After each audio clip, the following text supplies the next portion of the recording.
네, 여러분 만나게 돼서 반갑습니다. 또 이곳에서 제가 이런 얘기를 하게 될 줄은 상상을 하지 못했는데 여러분을 뵙게 되어서 진심으로 기쁘고 감사한 마음이 있습니다. 오늘 제가 여러분과 함께 찬양에 관한 이야기들을 나누려고 하는데 혹시 여기 이제 학생도 있고 선생님도 같이 섞여 있는 걸로 제가 알고 있는데 학생분들 혹시 손 들어주시겠어요? 몇 분 계세요 지금? 네. 하나, 둘, 셋, 넷, 5분 맞나요? 네. 또 한 분 더 있나요? 네, 총 6명. 네, 오늘 같이 이렇게 말씀을 듣게 될 텐데 선생님 혹시 한 분이 이름 다 적어가지고 여기 제가 이제 질문을 하거나 혹시 어떤 이야기를 할 때 답변을 잘해주는 분들 플러스 계속 1점, 2점 이렇게 해가지고 오늘 2시간 이야기가 다 끝나고 난 다음에 제일 답변을 잘해준 두 분에게 맛있는 베스킨라빈스로 제가 선물을 드리도록 하겠습니다. 그래서 적극적으로 함께 오늘 얘기하는 것들 답변해주고 그냥 뭐 틀리든 맞든 상관없습니다. 네, 여러분이 잘 듣고 있는지 확인하면서 같이 이야기를 나눠보도록 하겠습니다. 오늘 주제는 참을 수 없는 찬양이라는 이야기로 시작을 하려고 하는데요. 여러분이 계속 방금 전에도 찬양 시간을 가졌어요. 찬양하면은 어떤 생각들을 가지고 계신지 먼저 한번 물어보겠습니다. 찬양하면 생각나는 그냥 아무런 키워드들 뭐가 있을까요? 노래, 네. 드리는 것, 네. 또 예배다, 네. 맞습니다. 네. 세 분 다 아시죠? 네, 적어주세요. 네. 그렇게 하나님 앞에 뭐 드리는 것, 또 노래이기도 하고 예배이기도 하고 뭐 다양한 생각들이 있을 거예요. 근데 오늘은 과연 찬양에 대해서 정말 구체적으로 딱 개념 정의, 이게 뭐구나라는 것들에 대해서 명확하게 한번 여러분과 얘기를 한번 해보려고 해요. 먼저 찬양을 드린다라고 할 때 사실 우리가 뭔가 한다라고 할 때는 이유가 굉장히 중요한 경우가 많아요. 그냥 찬양 드려야 된다, 찬양 시간이다. 왜? 왜 찬양 드려야 되나요? 여러분 물어봤을 때 뭐라고 대답을 하세요? 찬양을 왜 드려야 되나요? 생각해 보셨나요? 그냥 찬양 시간이 있으니까 찬양을 한 건가요? 어떻게 생각하세요? 네. 왜 찬양해야 되는가 생각해 보신 분 아무도 안 계세요? 선생님들은요? 왜 찬양해야 하는가 생각해 보신 분? 네. 하나님께서 우리를 찬양하라고 지으셨기 때문에 맞습니다. 네. 여러 가지 이유들이 굉장히 많아요. 성경에 보니까 그 다양한 이유들을 제가 오늘 설명을 드릴 건데 찬양을 해야 되는 이유, 제가 제일 좋아하는 이유, 그리고 제가 제일 아멘이 됐던 이유가 뭐였냐면 바로 이거였습니다. 하나님께서 찬양을 진짜 좋아하시더라고요. 성경에 보니까 하나님이 찬양을 굉장히 좋아하세요. 그래서 찬양 받기를 원하셔서 우리를 지으셨다는 내용도 굉장히 많이 나옵니다. 누군가 제게 왜 찬양하세요? 라고 물어보면은 저는 이렇게 대답할 것 같아요. 하나님께서 찬양을 좋아하시니까, 또 그리고 그 하나님께 제가 찬양 드리는 게 너무 좋으니까 찬양합니다 라고 대답할 것 같아요. 성경 속에 찬양의 황금 시대가 있었어요. 진짜 찬양을 정말 많이 드렸던 시대. 언제일까요? 퀴즈. 시편. 언제 시대죠 그러면? 다윗이 있던 시대. 네, 두 분 다 1포인트씩. 다윗이 있던 시대에 시편을 쓰면서 찬양을 굉장히 많이 드렸어요. 맞죠? 찬양을 하는 전담 아주 팀이 있을 정도로, 찬양팀이 별도로 있을 정도로 찬양을 굉장히 많이 드렸어요. 막 성전에서 찬양 드리고. 역대상 15장 16절 17절에 보면은 다윗 왕이 성전에서 별도로 이렇게 찬양을 드릴 수 있도록 노래하는 사람들, 연주하는 사람들을 막 따로 세워요. 그런 모습들을 볼 수 있어요. 근데 사실 하늘에서 잘 생각해 보면 천사들이 하나님과 함께 있으면서 천사들이 하는 본업이 원래 뭐냐면 찬양하는 거예요. 그래서 하나님이 천사들이 하나님을 찬양하는 것을 굉장히 기뻐하시고 즐거워하셨기 때문에 천사들을 만들어서 그들로 하여금 찬양하게 하셨다는 거죠. 근데 사람 또한 하나님이 천사들처럼 찬양하기 위해서 또 찬양하라고 만드셨다라는 게 성경에 곳곳에 나오고 있어요. 그리고 우리가 정말 하나님 사랑한다고 하면 그 하나님께서 찬양받기를 원하신다고 하면 우리 할 의향이 있죠. 네, 정말 좋아하는 사람이 또 좋아하는 사람이 내가 정말 사랑하는 사람이 이거 나 너무 좋아라고 얘기하면 해주고 싶은 거잖아요. 하나님이 정말 우리가 좋아하고 사랑한다고 하면 하나님 그분께서 찬양이 내가 너무 받기를 원해, 난 찬양을 너무 좋아해라고 말씀하시면 우리 당연히 그럴 마음이 있을 거예요. 그것만으로도 이유가 굉장히 충분한데, 첫 번째 이유가 아까 선생님 말씀하신 것처럼 우리가 찬송을 부르기 위해서 지음받았다라고 이사야 43장 21절에 나와요. 뭐냐? 4321. 여기에 우리의 창조 목적이 찬양이다, 예배다라고 얘기하고 있어요. 두 번째로는 우리가 만들어진 피조물이기 때문에 그 만든 사람에 대해서 와, 나 만들어주셔서 감사해요 라고 찬양하는 거죠. 이해하시죠? 우리가 지음받은 존재이기 때문에 하나님 저를 만들어주셔서 감사합니다 라고 찬양할 수 있는 거예요. 맞죠? 또 한 가지는 하나님께서 찬송 중에 거하신다라고 표현을 해요. 말씀에서 그렇게 표현하고 있습니다. 우리가 아까 전에 이렇게 찬양 시간을 좀 가졌습니다. 그 시간 가운데에서 주인공이 누구죠? 하나님이시란 말이에요. 그럼 하나님이 그 얘기를 듣기 위해서 우리 가운데 함께 계신다는 거예요. 우리의 그 찬양이 하나님께 올려지고 그 찬양이 하나님께 대상으로 우리가 드리고 있기 때문에 하나님이 이 자리에 함께 하신다라고 분명하게 성경에서 고백을 하고 있어요. 그래서 찬양 중에 막 기적이 일어나는 일도 있고 찬양 중에 놀라운 하나님의 역사들이 일어나는 경우도 굉장히 많은 것을 성경에서 봅니다. 왜? 하나님이 주인공이기 때문에 그래요. 근데 세상 콘서트에 그냥 막 찬양 막 불러지는 그런 찬양이 아니라 그냥 뭐 가요 불러지는 그곳에 하나님이 계시나요? 아니죠. 분명하게 하나님 말씀하셨죠. 찬양하는 그곳 가운데 내가 함께한다. 그렇기 때문에 주님은 함께 하시기 때문에 우리가 찬양을 또 해야 하는 이유가 되는 것이죠. 자, 네 번째 이유는 뭘까요? 하나님 자녀가 되게 해주셨기 때문에. 자, 우리가 이 이유를 가장 많이 생각을 많이 합니다. 뭐죠? 우리 만찬 예배 때 하나님 우리를 구원해 주셔서 감사합니다라는 의미로 또 하나님께서 우리를 예수 그리스도의 피로 구원해 주신 그 사실 때문에, 그래서 우리가 이제 하나님 자녀가 됐다는 사실 때문에 또 기쁘게 찬양을 하죠. 감사해서. 또 하나는요, 하나님은 우리를 찬송하게 할 이유를 굉장히 많이 주고 계세요. 지금 이 순간에도 잘 생각해 보세요. 하나님의 자녀가 되게 하신 것도 감사한데 우리가 지금 먹고 살고 건강한 정신에 건강한 몸에 이렇게 하나님의 교회에 나와서 같이 말할 수 있고 노래할 수 있고, 맞죠? 이 모든 것들, 시간, 물질 다 하나님께서 은혜로 거저 주신 선물이죠. 그것을 우리가 받았기 때문에 또 하나님께 감사합니다라고 찬양하는 거죠. 맞습니까? 네. 그래서 욥은 이렇게 고백을 했어요. 주시는 것도 하나님이시고 거두시는 것도 하나님이시니 하나님의 이름이 언제나 찬양받을 것입니다라고 얘기하죠. 자, 우리도 그렇습니까?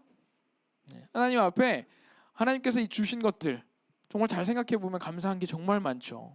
우리가 너무 아파가지고 지금 병원에 누워있지 않은 것만으로도 너무 감사의 제목이 되죠. 그렇죠? 그렇기 때문에 우리가 그 욥처럼 모든 것을 다 가져가셔도 하나님이 내게 생명을 주셨고 내 삶에서 계속 베풀고 계신 은혜가 있기 때문에 감사합니다라고 할 수 있는 거예요. 자, 마지막으로 우리 입술에서 나올 수 있는 최고의 열매다. 이게 무슨 말일까요? 우리가 입으로 가지고 있는, 이 입이 할 수 있는 최고의 열매예요. 여러분이 만약에 여러분의 입을 가지고 다른 사람들에게 험담하고 욕하고 그런 이야기들만 계속한다.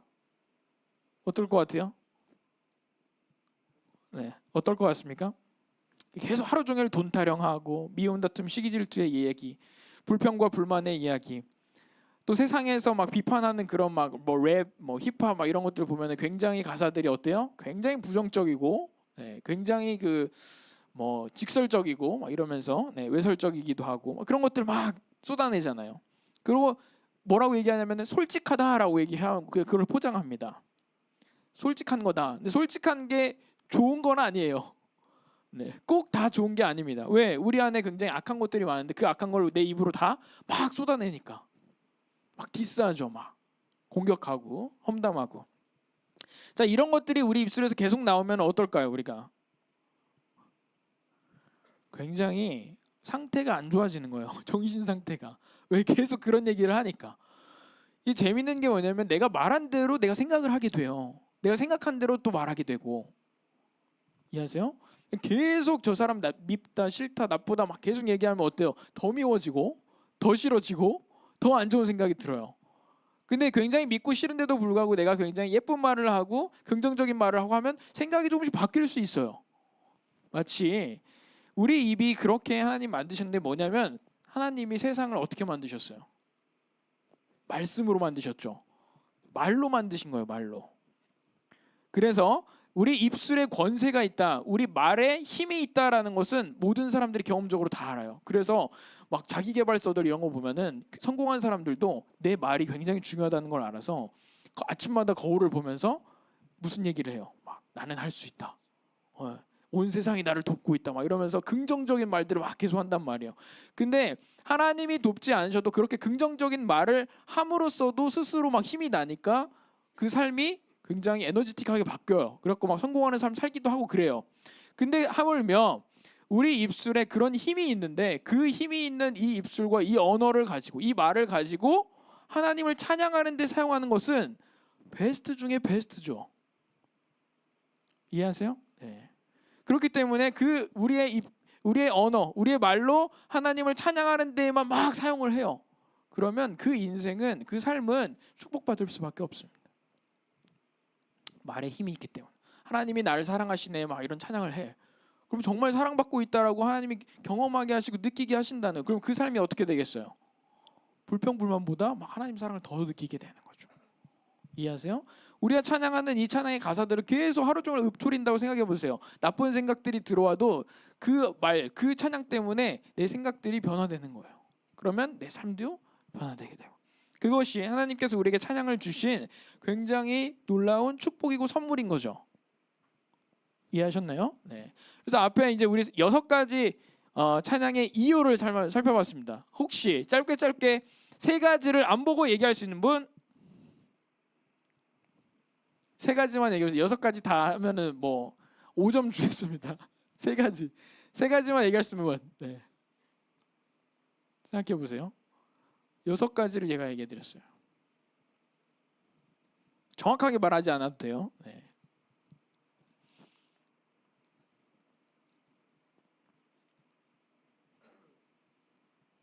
도전? 일단 도전하고 보는 거죠. 자, 3개 맞출 수 있을까요? 네. 도전. 네. 찬양하라고 찬송하라고 만드셨고, 네. 우리 창조하셨고, 또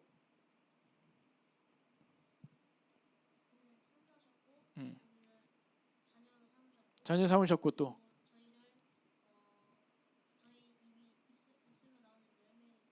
최고의 열매이기 때문에. 네, 맞습니다. 자, 둘 다 주세요. 네, 맞습니다. 또 뭐 있었어요? 나머지 3가지 얘기하지 않은 3가지 또.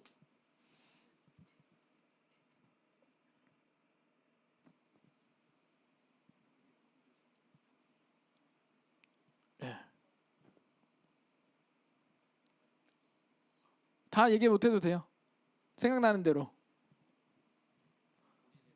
하나님이 우리를 만드신 분이기 때문에, 우리가 만들어진 존재이기 때문에. 맞죠? 네, 또 찬양을 좋아하셔서, 그것도 맞습니다. 또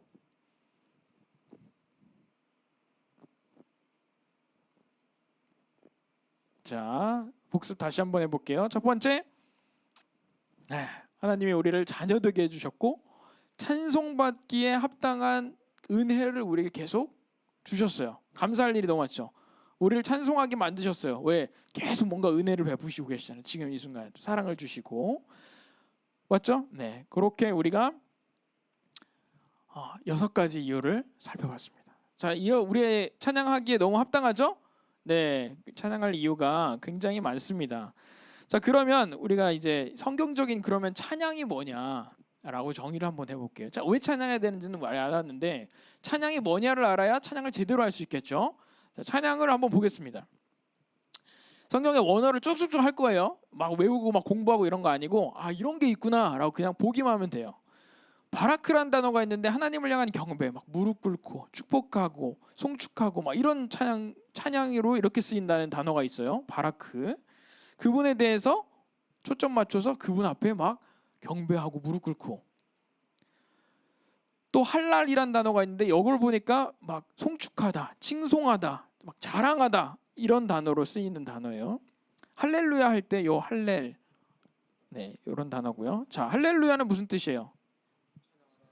네, 여호와를 찬양하라라는 선포죠. 그래서 우리가 보통 이제 찬양 시간이나 찬양 시간 중간이나 뭐 찬양 시간 끝날 때나 평상시에 막 그 다른 뭐 이렇게 찬양할 때 보통 인도자들이 어떻게 하면 할렐루야 하면 뭐라고 해요? 아멘. 같이 할렐루야도 하고 아멘도 하고 막 이렇게 선포하죠. 네. 그렇게 우리가 찬양해야 되는 게 너무 마땅하기 때문에 성경에서 이런 단어들을 막 사용하고 있습니다. 구약에서도 쓰이고 있고 신약에서도 쓰이고 있고 성경에서 굉장히 많이 사용되고 있어요. 그럼 한번 해볼까요? 할렐루야, 네. 할렐루야, 아멘 이런 것들이 계속 우리에게 자연스럽고 편안한 그런 표현들이었으면 좋겠어요. 네. 아멘 이렇게 화답하게 되죠. 네. 자, 세 번째로는 야다라는 또 단어가 있어요. 구약에서 이렇게 많이 쓰였는데 그분의 어떠하심 그리고 그분이 뭘 행하셨는지 선포할 때 야다라는 단어로 찬송을 표현하고 있습니다. 또 자마르라는 게 혹시 자마기타 아시는 분? 자마기타라는 또 브랜드가 있어요. 네, 이거 보면은 악기의 줄을 튕기다라고 노래하다, 연주하다 이런 단어로 구약에서 한 40번 쓰였습니다. 또 샤바흐라는 단어도 있고요. 감탄사 같은 거예요. 막 외치고 큰 소리로 막 찬양하고 이런 칭찬하고 이런 단어로 또 나오고 있습니다. 자, 이렇게 살펴보니까 구약에서 찬양이라는 단어가 어떻게 쓰였냐면 같이 한번 읽어볼까요? 시작.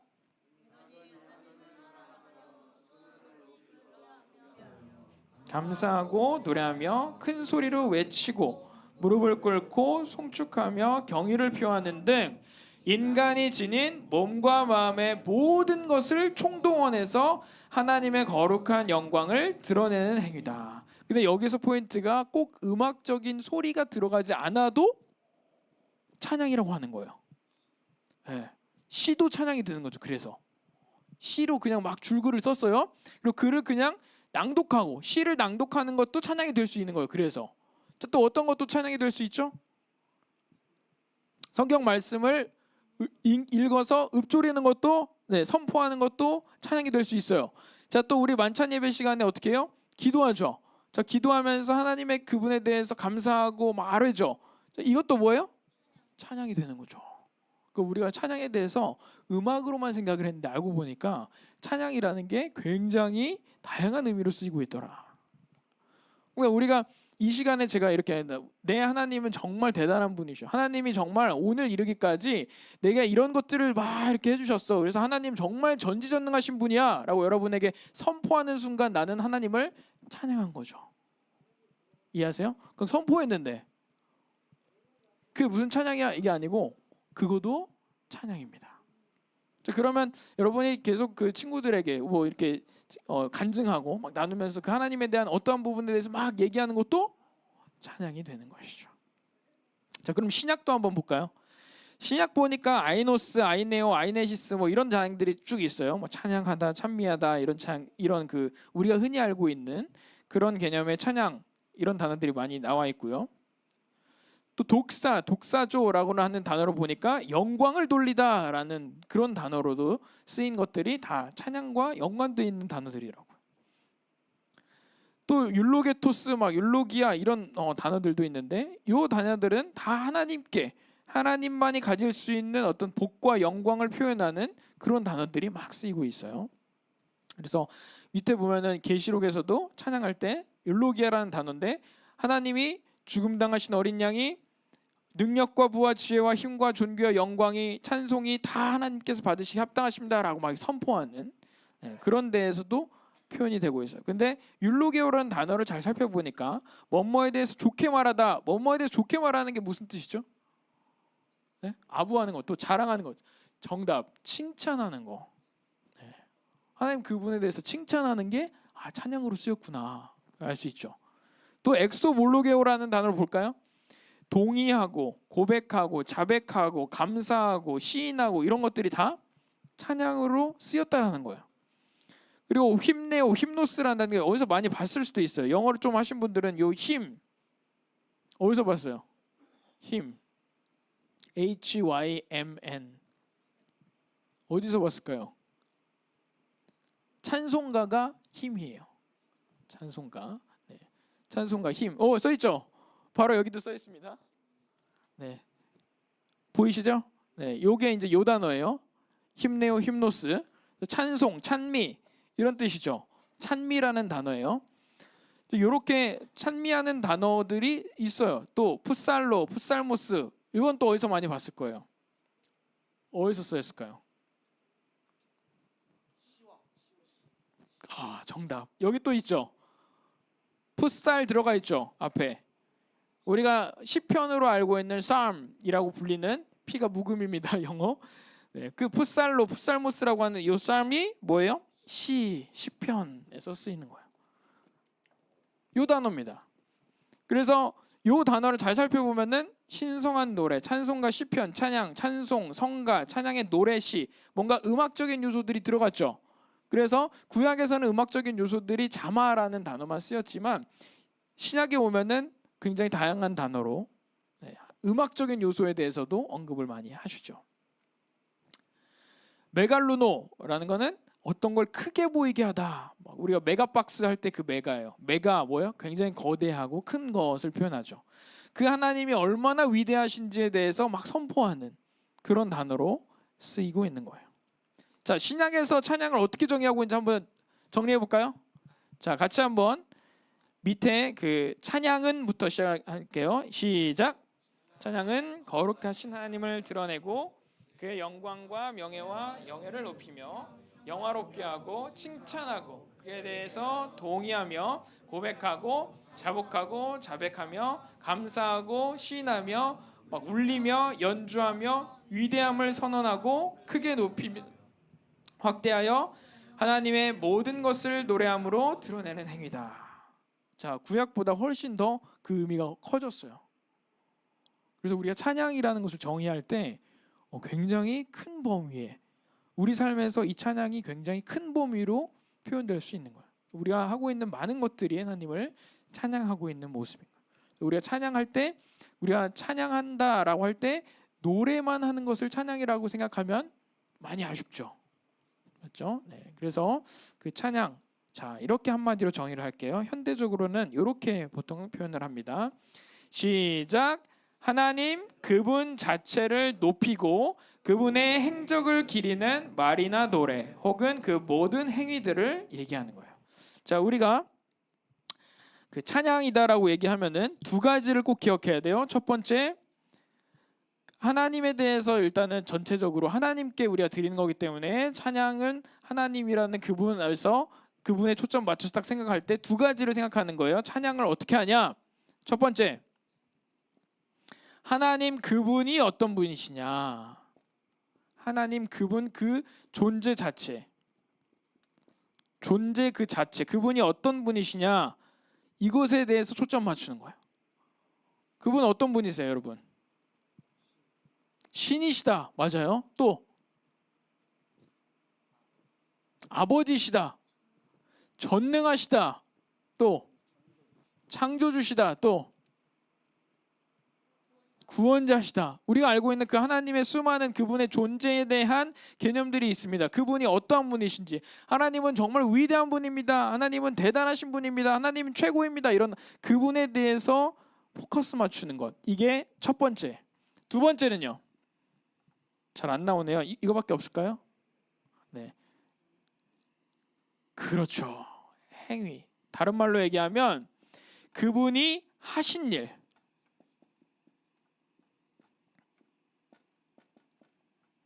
요 두 가지를 가지고 하는 거예요. 그분이 하신 일은 뭐예요? 구원하신 일. 구원하신 일. 예수 그리스도를 이 땅에 보내주신 일. 맞죠? 그래서 우리가 구원받게 하신 일. 또 그분이 하신 일 많아요. 네. 그분이 하신 일 또 뭐가 있을까요?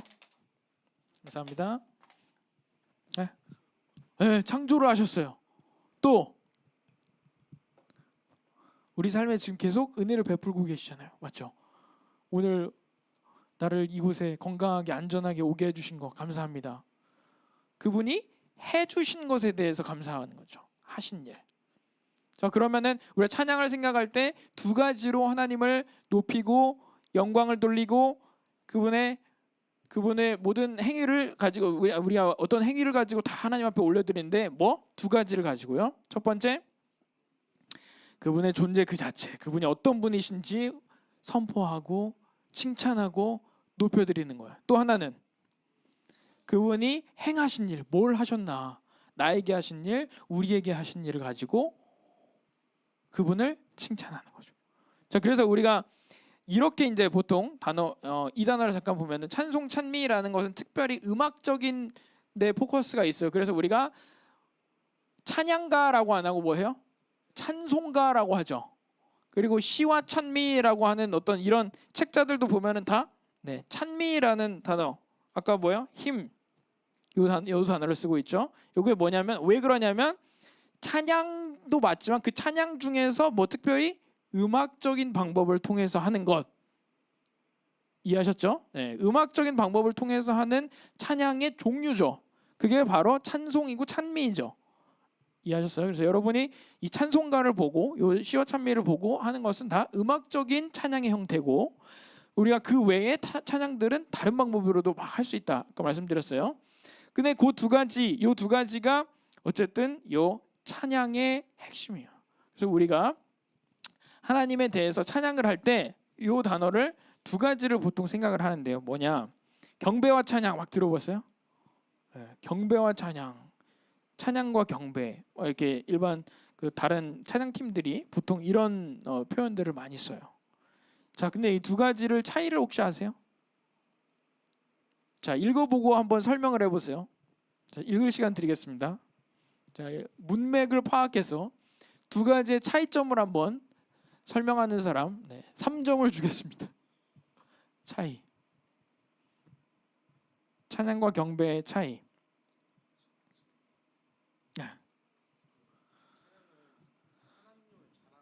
네. 자신을 낮추는 것.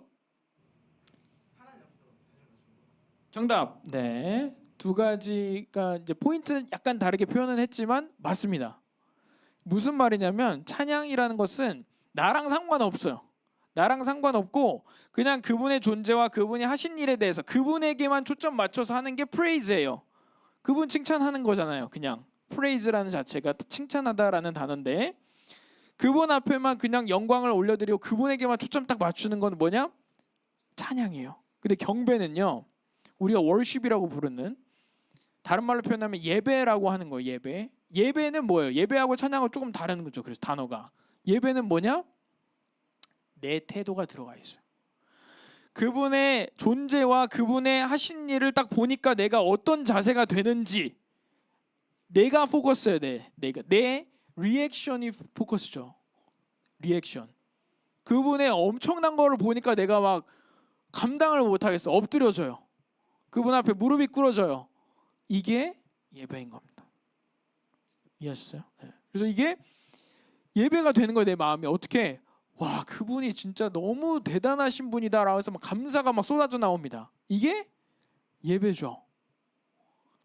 내 반응. 그분이 너무 대단한 분이셔가지고 내가 그분 앞에 와 나는 진짜 아무것도 아니구나라고 인정이 돼요. 그럼 그게 겸손이고 예배인 거죠. 그럼 그분 앞에 어떻게 돼요? 압도당해가지고 와 내가 어떡하지? 진짜 내 삶을 그냥 하나님 앞에 온전히 통째로 드려야겠구나 라고 하는 반응이 나오는 게 예배라는 거예요. 이해하시죠? 그래서 이 예배와 찬양은 이 경배와 찬양은 같이 가는 거예요. 찬양을 하는 사람은 그분에게 막 집중을 하잖아요. 어떻게 집중해요? 그분의 존재와 그분의 하신 일에 대해서 막 집중하고 찬양을 하다 보면 어떻게 돼? 내가 스스로 예배가 되는 거죠. 반응이 나오는 거죠. 어떤 반응이 나와요? 막 하나님 너무 감사합니다 하면서 막 울기도 하고 고백하기도 하고 엎드려지기도 하고 막 내 삶을 드리겠습니다라고 고백하기도 하고 그런 나의 반응이 나오는 거죠. 그것이 바로 경배와 찬양이에요. 이해하셨어요? 네. 그래서 이제 우리는 보통 약간 다르게 지금 하고 있는데 어떻게 하냐면 찬양 시간에는 찬양만 열심히 하고 있어요. 맞죠? 찬양. 어떤 찬양만 계속 요 두 가지 가지고 찬양만 아까 전에 우리 찬양 시간에도 찬양만 했죠? 맞죠?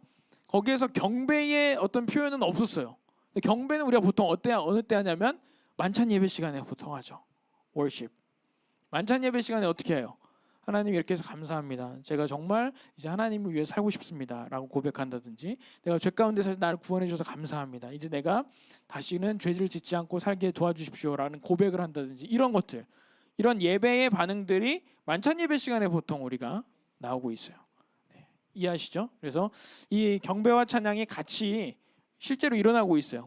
우리 만찬 예배 시간에 기도만 하는 게 아니라 또 찬양을 하잖아요. 찬송가로 막 찬양하고 하면서 그분에 대해서 막 찬양을 하다 보니까 또 우리가 감화 감동이 되어가지고 그분 앞에 월십, 경배를 드리는, 예배를 드리는 그런 결단이 있는 거죠. 이해되셨어요? 네, 이렇게 가는 겁니다. 자, 이제 마지막으로 정리하겠습니다. 찬양이라는 거는 노래를 부르는 것만이 아니라는 거예요. 우리 삶에서 하나님을 높이는 모든 것, 뭐 몸이든 마음이든 말하는 거든 대화하는 거, 시 쓰는 거, 글 쓰는 거, 이 모든 것들을 통해서 하나님이 다 찬양 받으실 수 있다라는 거예요. 이해하셨죠? 그러면 내가 노래를 너무 못하는데 찬양할 수 있다 없다? 할 수 있죠. 그래서 어떤 사람은 노래는 너무 못하는데 월십 댄스를 하잖아요. 나와가지고 막 율동. 맞죠? 또 어떤 사람은요. 글을 쓰죠. 굉장히 멋진 글을 쓰고 시를 쓰고 맞죠? 또 어떤 사람은 노래는 못하는 대신에 악기 연주를 잘할 수 있죠. 그럼 그 악기 연주를 통해서 어떻게 해요? 하나님께 찬양할 수 있는 거예요. 자, 이렇게 다양한 방법으로 우리가 찬양을 할 수 있다. 자, 누구에게 찬양하는가? 하나님. 또 네, 예수님. 성경에 보니까 하나님 앞에 한 게 한 399번 이렇게 나오고요. 예수님께 한 게 또 계시록에 이렇게 어린 양 찬양하는 그런 모습이 나와요. 근데 여기에서 빠진 게 있는데 성령 하나님은 찬양의 대상으로 나온 적이 없어요. 네, 그것은 참고로 알고 있으면 될 것 같아요. 자, 찬양이 우리 신앙생활에 가지는 의미가 뭘까? 한번 생각을 해볼까요? 자, 그러면 이제 우리가 이렇게 찬양을 해야 되는 것 이유도 알았고 찬양이 뭔지도 알았어요. 자, 근데 찬양하면은 뭐가 좋은데 이렇게 생각할 수도 있죠. 찬양하면 뭐가 좋을까? 네, 또 보여주세요. 네, 하나님으로부터 칭찬을 들을 수 있죠. 상을 받을 수도 있고. 왜? 존재의 목적대로 우리가 한 거니까. 하나님이 찬양하라고 만드셨는데 찬양했어요. 그럼 당연히 상 받죠. 칭찬 들을 수 있죠. 그래서 근데 우리 삶에서 이 찬양의 삶이 얼마나 중요한지 성경에 많이 나와 있어요. 첫 번째로 찬양을 하면 아까 전에도 우리가 고백했는데 하나님께서 함께 하세요. 찬양하는 가운데. 그러면 하나님 함께 하시면 어떤 일이 일어나냐? 그 하나님의 영광 때문에 우리 내면에 감동도 일어나고 기쁨도 일어나고 감사도 되고 만족도 생기고 맞죠? 그런 다양한 우리 삶에 큰 영향이 생긴다는 거예요. 이해하세요? 그러니까 하나님이 함께 하신다는 것 자체만으로 우리가 굉장히 큰 유익이 되는 거죠. 두 번째로는 하나님의 뜻을 깨닫게 돼요. 저 여러 번 찬양하다 보니까 가사를 잘 평상시에는 그냥 대충 봤는데 어느 순간 찬양을 듣다 보니까 부르다 보니까 이 가사가 정말 너무 나한테 말씀하시는 것 같은 거예요. 아, 그렇구나. 하나님이 날 이렇게 사랑하셨구나. 하나님이 이렇게 하기를 원하시는구나. 이런 것들을 찬양을 하다가 깨닫는 경우가 아주 많습니다. 그러니까 꼭 우리가 이런 설교 말씀을 통해서만 깨닫는 게 아니죠. 다양한 삶의 모습들, 상황 속에서 깨닫게 하시는데 그 중에 또 하나가 찬양이라는 거예요. 그 찬양을 부르다 보면, 듣다 보면 어느 순간 하나님이 말씀하시는 것들이 분명히 있다라는 거죠. 그래서 우리가 정말 마음 어려울 때 하나님이 어떻게 해야 됩니까? 하면서 막 찬양 듣다가 갑자기 하나님의 음성으로 들리는 그런 찬양들도 우리가 경험하게 돼요. 하나님의 위로로 막 들리기도 하고. 또 찬양은 예배의 필수 요소죠. 예배 시간에 우리가 보통 찬송가 같이 부르잖아요. 또 이렇게 말씀 설교하기 전에도 또 이렇게 부르고. 근데 중요한 게 뭐냐면은 찬양은 뭐 에피타이저나 디저트 같은 게 아니에요. 찬양 자체로도 메인이에요. 네. 그래서 우리가 말씀을 준비하기 위해서 준비 찬양을 한다, 이런 개념은 사실은 좀 많이 아쉽죠. 그런 용도로 그냥 어차피 이 찬양 그냥 시간 때우는 거야. 그냥 뭐 말씀 전에 그냥 분위기 좀 정리하고 전환하고 약간 그런 정도야라고 생각하면 찬양에 대해서 굉장히 불순한 태도죠. 어떻게 보면. 물론 그런 용도로 그런 역할로 할 수는 있어요. 그러나 우리 마음의 중심이 그렇게 생각하는 순간 찬양이 아니죠. 그럼 찬양 시간에 어떻게 해요? 그냥 시간 벌기, 시간 때우기, 당연히 형식적으로 그냥 하는 그런 찬양 시간으로 돼버리면 찬양이 될 수가 없죠. 또 하나 찬양은 우리가 이제 길거리 나가가지고 저희 기린옥교에서 막 이렇게 한옥마을 가서 막 버스킹하고 그래요. 이때 어떻게 하냐면은 하나님이 하신 일, 이 찬양에 대해서 막 선포하죠. 찬양의 가사가 하나님이 하신 일에 대해서, 그분에 대해서 막 선포하는 거잖아요. 그래서 그렇게 막 선포합니다. 그러면 이 어둠의 영적 세계와 악한 영들은 굉장히 이 찬양하는 걸 싫어하겠죠. 기본적으로 하나님에 대해 언급하는 것도 싫은데 막 찬양하면서 막 그분을 막 높이고 이러면 굉장히 힘들겠죠. 그래서 실제로 전도를 할 때 버스킹을 같이 이렇게 해주면은 노방 전도하는 사람들이 어떠겠어요? 마음에 힘이 납니다. 마음의 두려움이 거치고 전도할 때 더 힘이 나고, 그래서 찬양과 전도가 같이 가면은 시너지가 있더라고요. 또 하나는 그 자체만으로도 메시지가 되죠. 찬양의 가사들을 통해서, 또 찬양의 그 음악들을 통해서 복음 전하는 수단이 되는 거죠. 메시지가 되는 거죠. 이해하세요? 네. 그래서 우리가 그 세상 음악 듣는 것보다 이 CCM을 듣는 것이 어떻게 보면 우리 영혼에 굉장히 좋을 수밖에 없다는 것은 우리가 상식적으로 알아요. 네. 실제로 제가 이제 버스킹 나갔는데 버스킹 막 하면서 찬양을 하는데 거기에 앉아있던 어떤 그 여성분들이 있었는데, 좀 젊은 여성분들은 딱 얘기를 듣고, 우리가 찬양하는 걸 딱 듣고 마음이 너무 편안하다, 너무 좋다 하면서 어떤 사람도 막 눈물이 난다, 막 이런 사람도 있고 막 그랬어요. 이거 뭐냐? 하나님이 그런 부분들에 있어서 영적인 작용을 한다 그러고 생각을 합니다. 또 하나는 진짜 저희가 버스킹 하다가 어떤 분은 이런 간증을 했어요. 실제로 내가 교회를 떠나 있었는데 오늘 이 찬양을 듣고 내가 다시 주님 앞으로 돌아가겠다는 주님의 음성으로 들렸다. 또 그렇게 메시지를 받고 실제로 나 이제 다음 주부터 교회를 다시 나가겠다라고 저희한테 얘기해 주는 분도 있었어요. 길거리 가던 분이. 뭐냐? 분명히 찬양은 하나님이 역사하신다는 거예요. 또 찬양 시간에 굉장히 기도가 될 수도 있죠. 막 내가 정말 힘들고 어렵고 그럴 때 주님 나를 도와주십시오, 막 이렇게 기도하면서 간구하면서 울면서 하나님 저 이거밖에 안 됩니다, 막 이런 그런 자신을 인정하고 또 그분 앞에 간구하는 그런 기도로서의 역할도 될 수 있죠.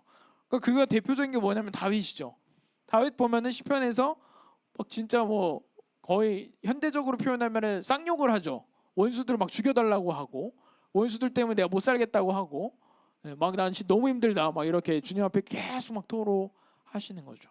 자, 그 모든 것들이 시편, 다른 말로 하면 찬양이 됐어요. 주님이 그거에 대해서 응답을 하셨고 우리 마음을 정화시키시는 것들을 보게 돼요. 자, 여러분 생각해 보면 30분을 기도하는 거는 상당히 어려운데 30분을 찬양하는 거는 훨씬 쉽죠. 그럼 기도가 안 나올 때는 찬양으로 기도를 할 수도 있는 거예요. 그래서 훨씬 쉽죠. 그러니까 이 음악이로는 도구에 내 마음을 담아서 기도하는 것이죠. 그것도 간구와 고백의 방법이 될 수 있는 거죠. 자, 또 하나는 옛날에는 이 신명기 시대에 보니까 그 이스라엘 백성에게 이제 후세대에게 하나님 말씀을 전해주기 위해서 이 노래라는 방법을 사용했어요. 그래서 여기 보면은 이 노래를 써서 이스라엘 자손에게 가르쳐서 이 노래로 나를 위하여 이스라엘 자손에게 증거가 되게 하라. 하나님이 그렇게 말씀하신 거예요. 그래서 이 노래라는 것을 통해서 메시지를 전달해가지고 그 영적인 세계로까지 이렇게 인도하는 그런 방법을 실제로 썼어요. 하나님이 모세에게 직접 말씀하신 거죠. 지금까지도 우리가 주일학교 봐봐요. 주일학교 때 배운 찬양 기억나죠? 다 기억납니다. 우리가 하나님 말씀을 들은 건 잘 기억이 안 나는데 주일학교에서 찬양 부른 거는 기억이 나. 그리고 그게 언제까지 기억나요? 어른 돼서도 기억나요. 뭐예요? 음악이 가지는 영적 메시지가 계속 나에게 남는다는 거죠. 이해하시죠? 네. 이런 방식으로도 우리가 배우고 있는 거예요. 지금 찬양 부르는 것 자체로도 우리의 영에, 우리 마음에, 우리 생각에 계속 하나님의 메시지가 심기워지고 있는 거죠. 이해하시죠? 말씀을 외우는 거는 쉽지가 않은데 찬양 가사는 잘 외워지잖아요. 그렇죠? 네. 그게 하나님이 만드신 굉장히 좋은 도구라는 거죠. 찬양이라는 것 자체가. 자, 마지막입니다. 찬양은 회복해 하는 능력이 있다. 좀 타이밍이 늦었네요. 자, 이렇게 가르치는 도구가 된다. 요거예요. 네. 자, 다음에 찬양은 회복해 하는 능력이 있다. 자, 여러분 생각해 보세요. 하나님 앞에 정말 기도도 안 나오고 마음이 너무 어렵고 말씀도 잘 안 읽어질 때가 굉장히 많아요. 그런데 굉장히 그런 가운데서도 우리가 음악을 듣는 건 괜찮거든요. 그러면 이제 마음 어렵고 말씀 안 읽어주고 기도 안 되고 이러면 보통 막 가요도 많이 듣고 그러잖아요. 막 그냥 세상 노래 듣는 것도 그냥 마음이 편하거든. 그냥 들어지고 듣다 보면 또 재밌고 또 막 즐거운 노래도 있고, 네, 듣다 보면은 뭐 이상한 노래인데도 그냥 뭐 재밌으니까 또 듣게 되기도 하고, 아이돌 노래 같은 거 중독성이 있어서 막 듣다 보면 계속 듣게 되고. 그런데요, 그 가운데서 우리가 찬양을 계속 듣게 되면은 기본적으로 우리 마음이 회복되는 것을 경험하게 돼요. 사실 이게 우리가 많이 경험하는 것들인데, 말씀은 안 읽어지고 기도는 안 되는데 찬양을 듣다가 마음이 회복되는 경우가 굉장히 많아요. 왜냐, 이게 감정적인 문제였을 때 특히 그러거든요. 네, 감정의 문제, 감정이 안 다스려져, 마음이 막 불편하고 분노하고 막 힘들고 괴롭고 이런 때가 있을 때 그 찬양을 통해서 내 마음이, 감정이 수그러드니까 그때 이제 말씀도 들어오고 그때 또 기도도 되고, 이렇게 우리가 회복되는 것을 경험하게 돼요. 자, 마지막 챕터입니다. 자, 그러면 하나님께서 우리에게 원하시는 찬양은 어떤 것인가 한번 생각을 해봐야겠죠. 자, 이제 어떤 자세로, 어떤 태도로 우리가 하나님께 찬양을 해야 될까라는 걸 생각해 보면 되는데, 방금 전에 한 것도 퀴즈를 안 하고 지나갈 수가 없죠. 네. 방금 전에 무슨 주제로 얘기했죠? 방금 전에 주제가 뭐였어요? 방금 전에 방금 들었는데요. 방금 들었네. 선생님들도 대답하셔도 좋습니다. 방금 전에 무슨 주제로 얘기했죠? 방금 왜 해야 하는가? 그 다음에 힌트 방금 줬는데 보였어요? 그렇지. 찬양의 의미와 역할. 네. 찬양이 우리 삶에 어떤 의미와 역할을 가질 수 있나, 이 포인트 주세요. 네. 둘 다. 네. 찬양의 의미와 역할에 대해서 생각했어요. 찬양의 의미, 역할 몇 가지 얘기했죠? 네. 자, 한번 다시 읊어보겠습니다. 어떻게 됐어요? 자, 역으로 가볼까요? 찬양을 통해서 우리가 회복하게 된다. 또 가르친, 세대를 통해서 가르친다. 우리 안에 메시지로서 전달이 되어서 남는다. 또 그분한테 고백하고 간구하고 기도하는 수단으로서도 된다. 또 하나님을 알리는 효과적인 수단이 될 수도 있다. 또 그분을 선포하는 방법이 또 되는 거다. 음악적인 방법으로 그분을 선포하는 거죠.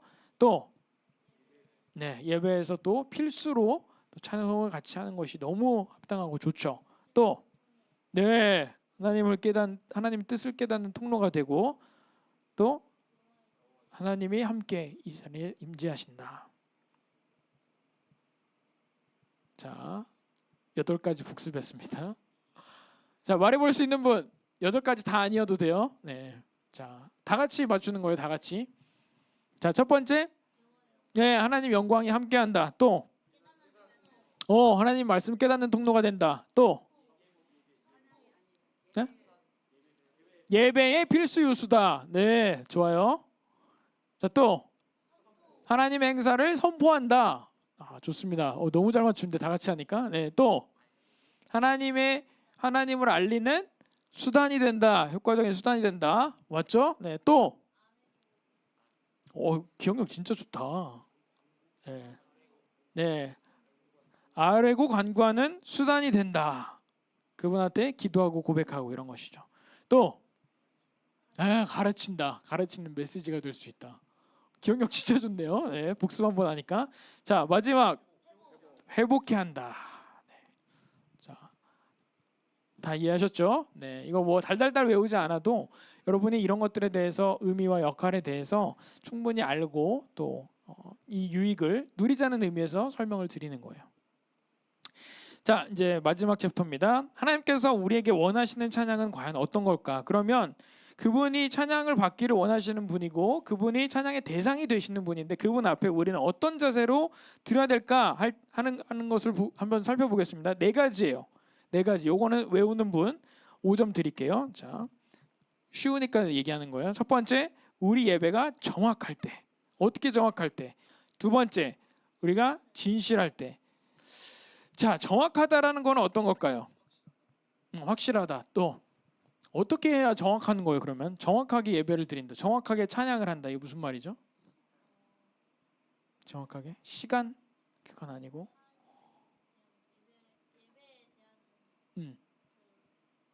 정확하다. 맞춰서.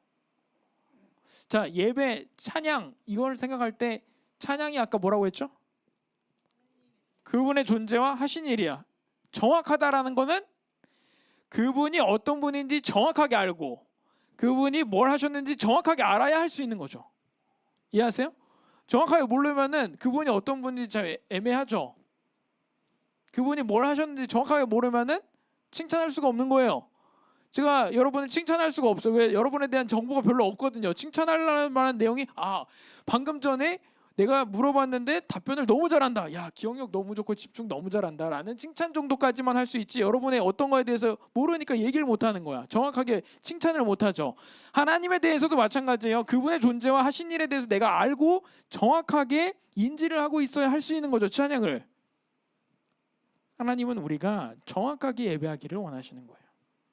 그러려면 어떻게 해야 돼요? 말씀을 좀 잘 알아야겠죠.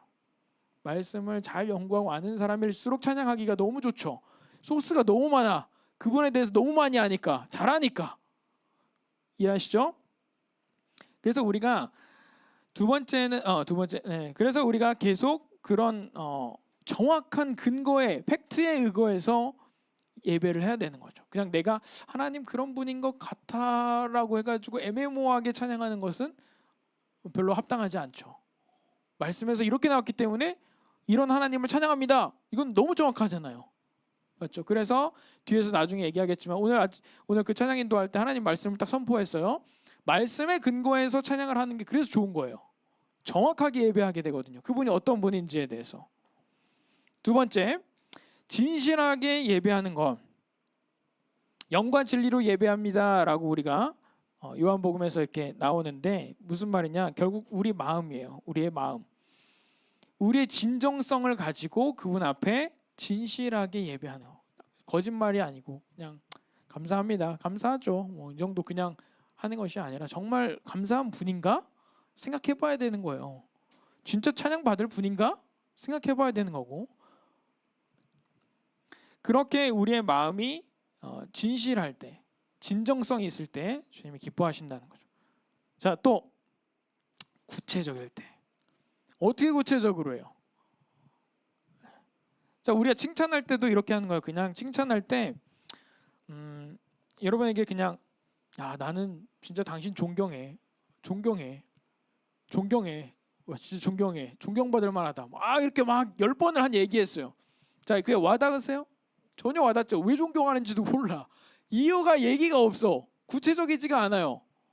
왜 존경하는지 몰라. 그러면 이게 진짜인지 가짜인지 별로 와닿지도 않고 칭찬으로 느껴지질 않는 거예요.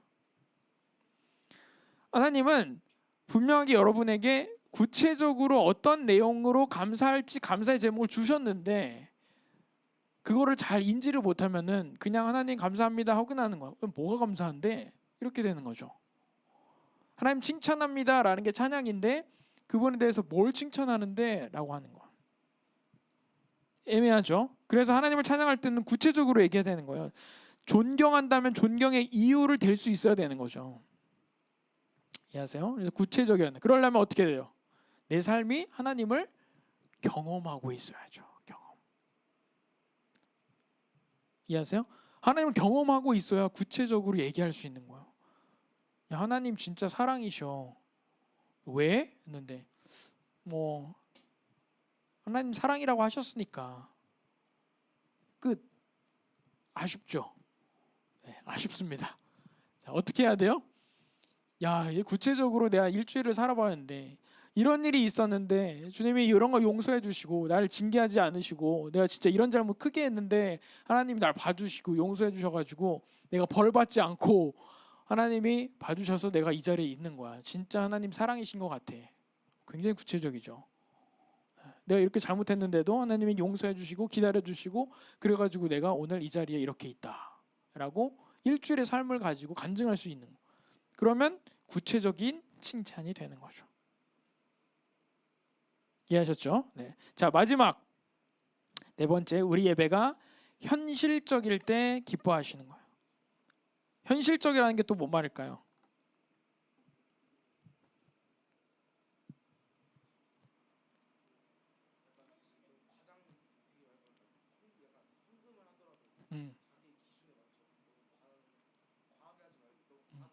음. 음. 적당하게. 아, 현실적으로 좀 리얼하게 생각을 해야 된다. 약간 근접했습니다. 네. 명확하게는 뭐냐? 말만 하지 말란 얘기죠. 다른 말로 이런 거예요. 자, 마음이 내가 있어요. 헌금에 대한 얘기를 했으니까.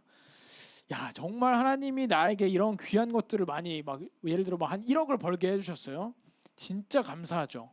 하나님 칭찬할 만하죠. 그래서 내가 이것을 통해서 감사하고 싶어요. 하나님 1억 주셔서 감사합니다.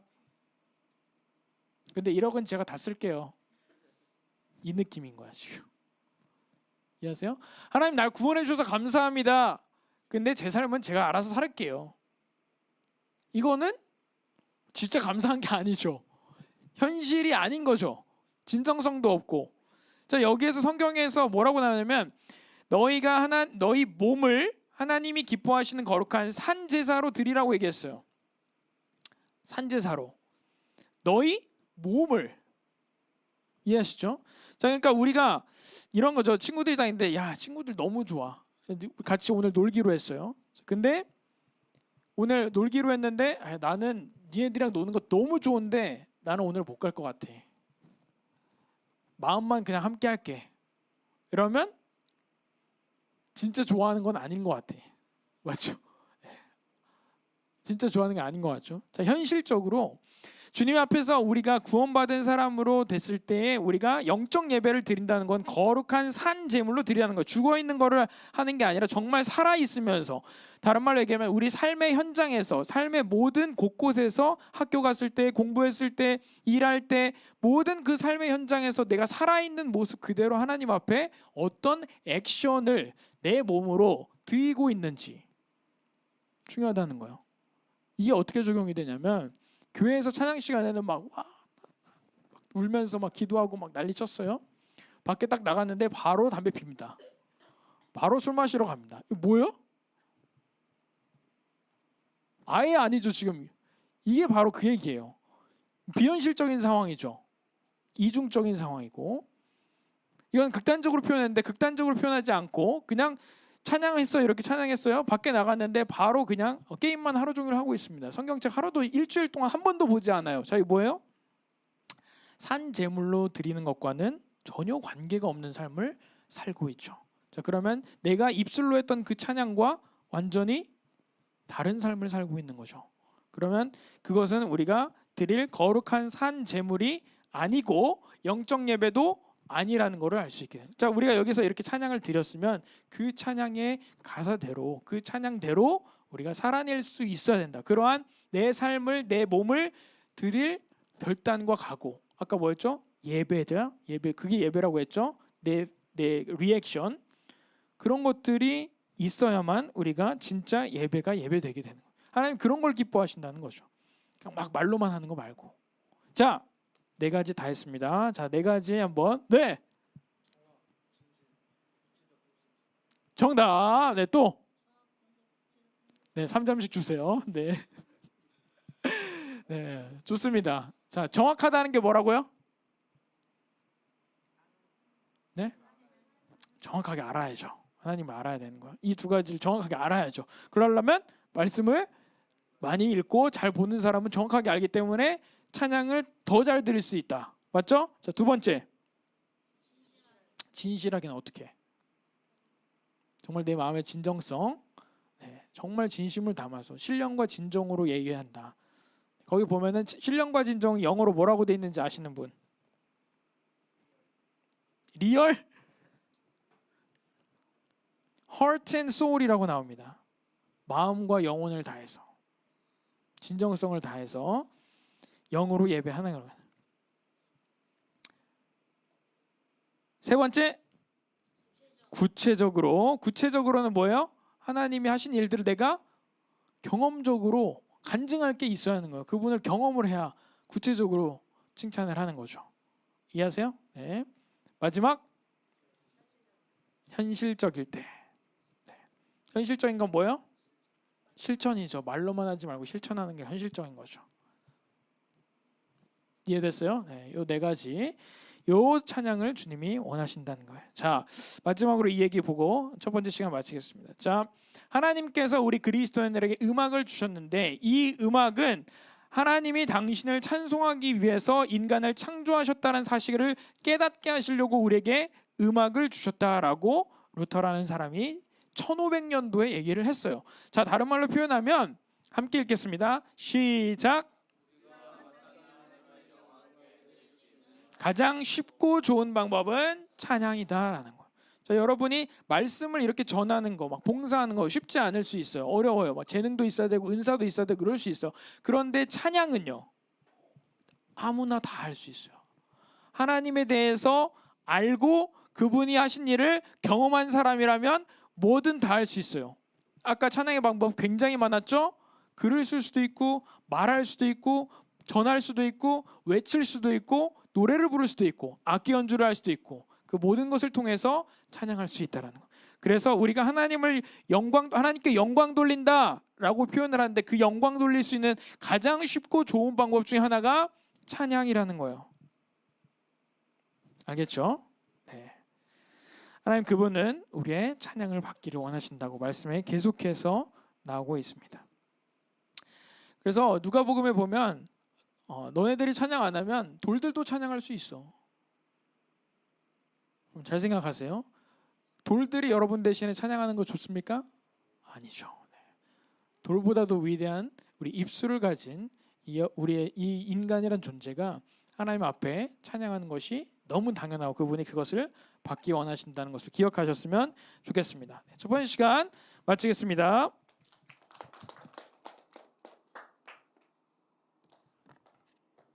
쉬는 시간이죠?